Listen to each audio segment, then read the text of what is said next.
see. Okay, there is some time. I can see some comments, audio issue, right? Is it working fine now? Audible? Is it audible right now? Okay. Can you hear me now? Is it audible? Now there is sound. Oh, okay, cool. So let's restart that. Thank you so much for helping me understand. Sometimes there are some technical issues, but it's okay. Let's restart on this particular topic. So, welcome once again for the enlightening episode of Legendary Leadership Bites. I'm your host, Fatah Khan, a mid career transformation coach, an author, and a TEDx speaker. And today I'm going to bring up an interesting topic, a topic which can actually help leaders to succeed in their careers, to be effective and to be like more like an efficient leader. So, how do you do that? You do that by becoming more productive. Now, there are 5 productivity hacks I'm going to share with you so that you can become more productive. Because one of the challenge that leaders struggle to understand is the difference between being busy and being productive. Now, what is being busy? Like I can be busy scrolling my mobile phone and watching reels or watching some news, right? But is it connected with my work? Is it going to help me like become productive and add value to the work or to the goals of the organization or to the vision? If not, then I'm not productive, right? I'm just passing my time. So that is like the difference between being busy and being productive. And I'm sure like in the corporate world, you might see a lot of people who are busy, especially some of them who are actually staying in the office till late night. But if you see the results, not really great results. Why? Because they are so busy but not really productive, where they don't get results, but they are just seen but not actually being able to help the organization. So, how do you do this? What are the 5 productivity hacks? The hack number 1 is prioritize ruthlessly. When I say prioritize ruthlessly, what do I mean by that? As a leader, you might have people reporting to you. You might have different stakeholders whom you are working with. Now, one of the things you need to understand is everyone will come with their own priorities. Like I still remember when I was working as a senior manager, I had multiple managers reporting to me. I had multiple projects that were working in parallel. Everyone used to come and say, hey, this is something that I want to get it done. Hey, Fatah, I want your time for this particular reports. I want your time for this particular project. Now, as a senior manager, if I have managers, I'm spending all the time with each and every one, right? I might not be very efficient. And I used to spend time even with the team members who are not directly reporting to me. I used to spend time with stakeholders, and I got so occupied. But I started realizing, hey, this is neither helping me nor it's helping the organization because results-wise, I was not able to generate great results. But I realized this needs to change. And what I started doing is I started prioritizing ruthlessly, right? If it is critical, yes, for everyone, their projects are important. But what is critical? What is actually the highest priority? I used to rate that priorities and ensure that whatever is the highest priority, I pay attention to that. And the others, I either used to delegate or I used to defer it, right? Move it to maybe next week, move it to maybe next month, because not everything is urgent and important. We need to understand this. So, as a leader, you need to be able to prioritize ruthlessly because here it's not like you hear to your heart and everyone is coming, you start giving them time and becoming good with everyone.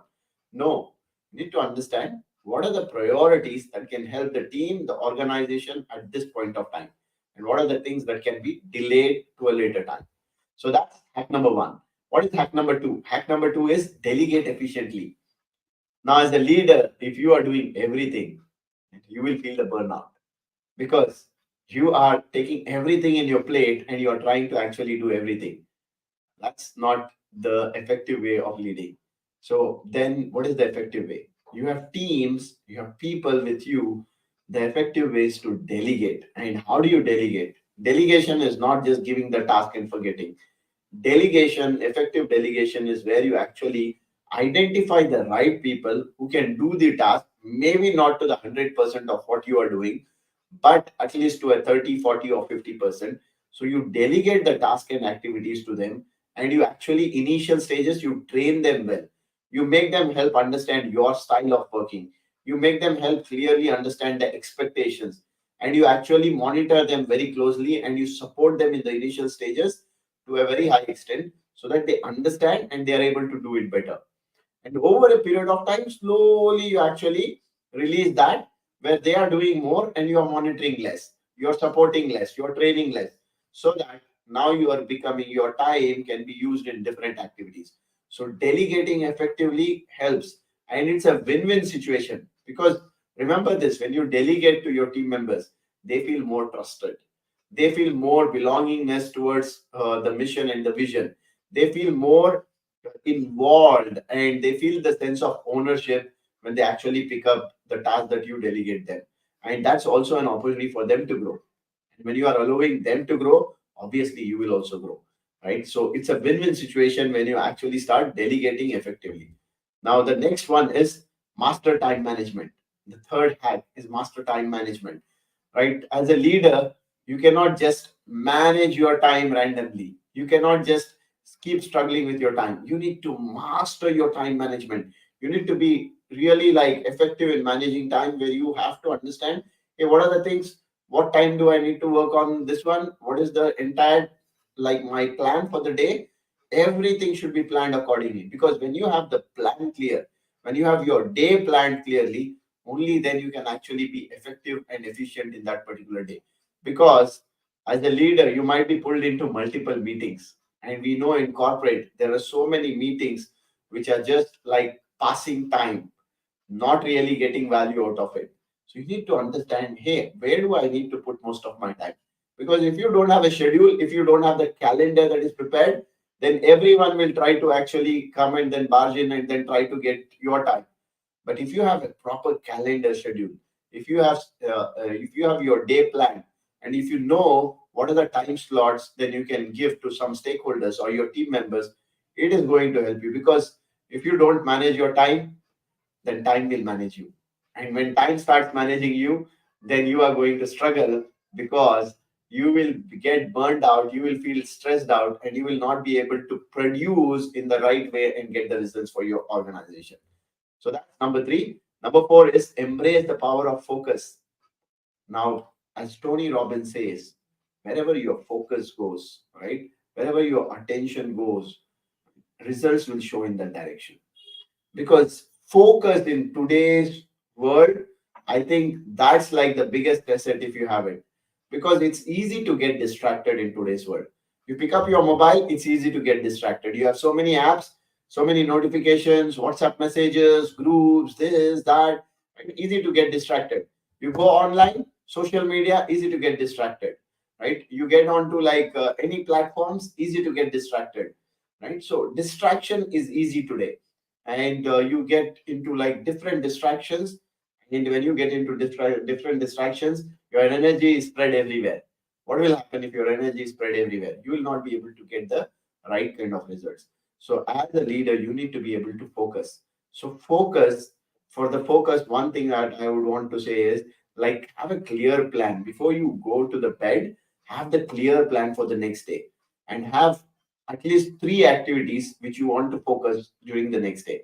If you think you don't have three activities, maybe one activity, but do not have more than three activities, because when you have too many activities, your energy is spread out again, right? So focus on something that's aligned with your goal, with your mission, and just work on that. So that will help you as a leader. And number five, and the last hack that I'm going to share for today, is invest in self-care. Now, one of the major things in productivity which many leaders fail to understand is, productivity is not about like staying late till the night, right? Actually being busy in terms of staying late in the office or working for too many hours. It's not the productivity. Think of it, a scenario where you would have gone for a break, like especially during the December time period, when you take an off, when you actually are switched off from all the work and you go for a break. When you come back, are you more powerful? Do you feel more energized, or you feel low on energy? Of course, you will feel more on energy. You will feel more energized, and you will feel more productive. Same thing is when you actually prioritize on your daily schedule, especially the sleep, right? This is the most understood or the most underutilized productivity hack which people don't understand is sleep, right? As leaders, if you have slept really on time, if you sleep well, if your quality of sleep is good, next day you are actually more on energy, your mind works well, right? Your brain works well, you can get more ideas, and you are more positive, more happy, more energetic.